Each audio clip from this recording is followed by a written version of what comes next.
Bonjour, bienvenue dans la correction de l'épreuve de mathématiques du brevet Métropole Antilles-Guyane du 26 juin 2023. Vous êtes avec moi, Madame Bertrand, professeure chez Sciences Po. Commençons tout de suite cette correction.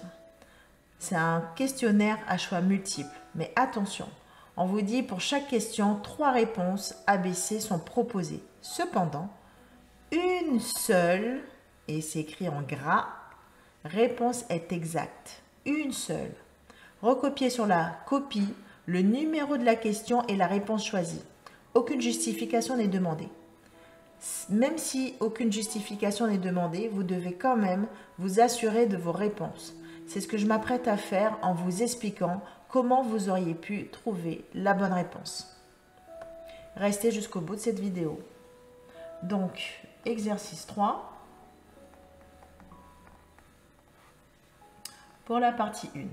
Dans une classe de 25 élèves, 60% des élèves sont des filles. Combien y a-t-il de filles dans cette classe?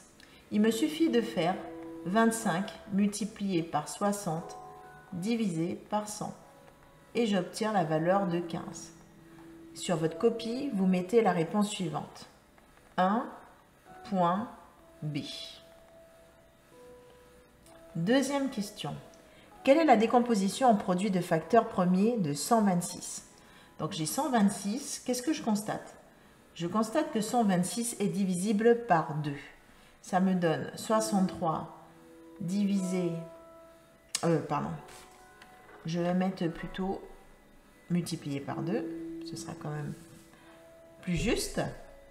Et je sais que 63, c'est 9 fois 7. Et je sais que 9, c'est 3 fois 3. Voilà, j'ai décomposé en facteurs de nombres premiers. Donc, je vais prendre 2, 7 et 3 fois 3. Ce qui me donne que 126 est égal à 2. Je mets dans l'ordre, par ordre croissant, 3 au carré, puisque j'ai 3 fois 3, fois 7. Et la réponse qui correspond, c'est la réponse C. Vous voyez, c'est beaucoup plus simple. Et le calcul est aussi très simple à faire.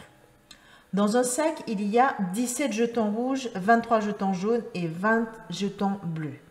Tous indiscernables au toucher, ça c'est très important. On tire au hasard un jeton par sac.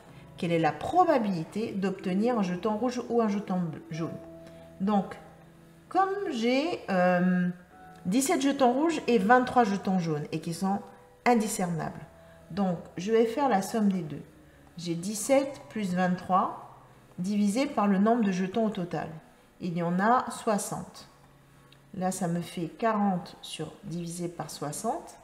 Et en simplifiant, j'obtiens 2 tiers. Donc la réponse, c'était, il fallait mettre sur la copie 3A.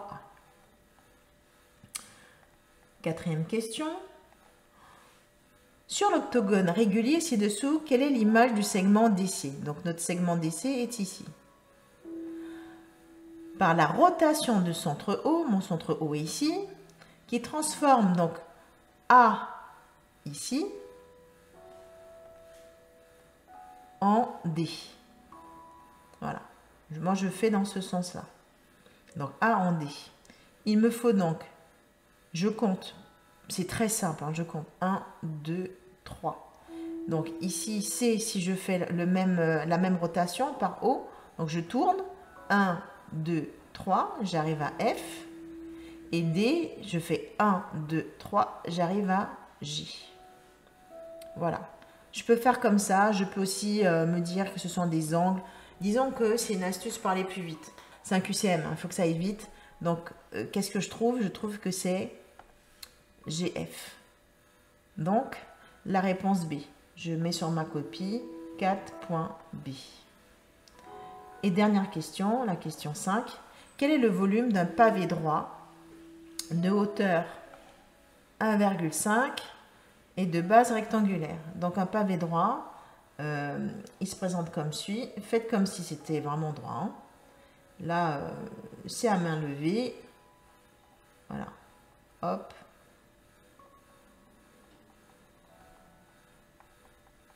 Voilà. Pour aller vite, j'ai ma hauteur qui est égale à 1,5 m. Et ensuite, je tiens compte ici de ma surface. Donc 2 mètres, pardon. Hop, 2 mètres. Et ici, ça me faisait une longueur de 1,3 m. L'air de... enfin, pas l'air, c'est le... Je cherche le volume. Le volume de mon pavé droit, c'est tout simplement l'air de mon rectangle, de ma base, multiplié par la hauteur. Donc, l'air du rectangle, c'est 2 fois... C'est longueur fois largeur. 2 fois 1,3 fois la hauteur, 1,5, qui nous donnait 3,9 mètres cubes. Alors vous me direz, mais aucune réponse ne correspond, sauf quand vous rappelle une chose importante. Si on fait ce rappel, c'est que certainement vous devez l'utiliser. Alors, 1 mètre cube, c'est égal à 1000 litres. Puisque 1 mètre cube est égal à 1000 litres, donc votre volume qui vaut 3,9 mètres cubes, vous multipliez tout simplement par 1000 pour avoir en litres, c'est-à-dire 3900 litres.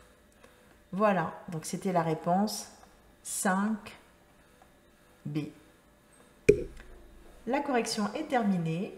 Rendez-vous dans la prochaine vidéo pour la correction de l'exercice 4. Merci de vous abonner à notre chaîne, d'activer la cloche si ce n'est pas encore fait bien sûr, et de me mettre un pouce.